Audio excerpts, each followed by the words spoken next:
روح عاود عقود الغاز والبترول مع فرنسا، قال ما نبيعوكمش بالدينار الرمزي سعر البترول والغاز بناء على اتفاقيات اللي برمتوها مع بكري. ومانيش حاب نجبد الارشيف.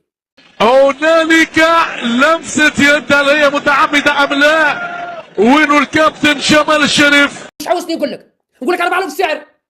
كون راجل في حل وروح للسفير الفرنسي قول له قود اطرد السفير الفرنسي، دير كما درت مع السفير الاماراتي قلت له رانا طاردينه. روح قول له خرج من الفيلا اللي راهو فيها في البيان. ما تجيش انا تبيع لي الخرج في وكاله الاعباء الجزائريه وتجي تحل في فمك تعزق عليا الحزاق.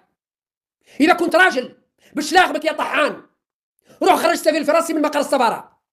اذا كنت راجل يا طحان يا رخيص روح خرج الفرنسيين من العماره اللي في سعه شهداء، قول لهم يا برا هذه ملك الجزائر خرجوا. كي تكونوا رجال اعطونا العقود نتاع الغاز والبترول مع فرنسا قداش راح نبيعوهم. روحوا خرجوهم من سعه شهداء، روحوا خرجوهم بيكور، روحوا خرجوهم من هذو 60 ابارتمون.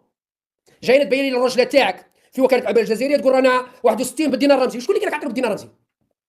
شكون اللي ضربك عليه يديك وقال لك كريها بالدينار الرمزي؟ هي راك تقول براك كريها بالدينار الرمزي معناتها راك غلط. اذا ما دامك راك غلط صحح الخطا وكريها له بمليار للشهر. قوم ولا طلق، قوم ولا طلق. اذا كنت راجل قوم، ماكش راجل طلق ولا اطلب الخلع. سي اطلب الخلع.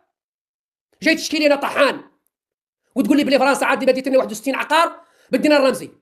يعني تحوسني دوك وشني تغيظني ونبكي معاك والله نحتقرك ونقول انت مذلول وطحان ورخيص. بكل تاكيد نقول بلي انت مذلول وطحان ورخيص لانك ماكش قادر تدافع على 61 عقار تاعك وجاي تشكي لي انا، تشكي المواطن تقول لهم حقرونا داونا 61 عقار. الو في الحقيقه ما تقوله وكاله الاعباء الجزائريه غير صحيح، لانه العقار الوحيد اللي ملك للدوله الجزائريه وامكانياته لفرنسا هو مقر السفير الفرنسي.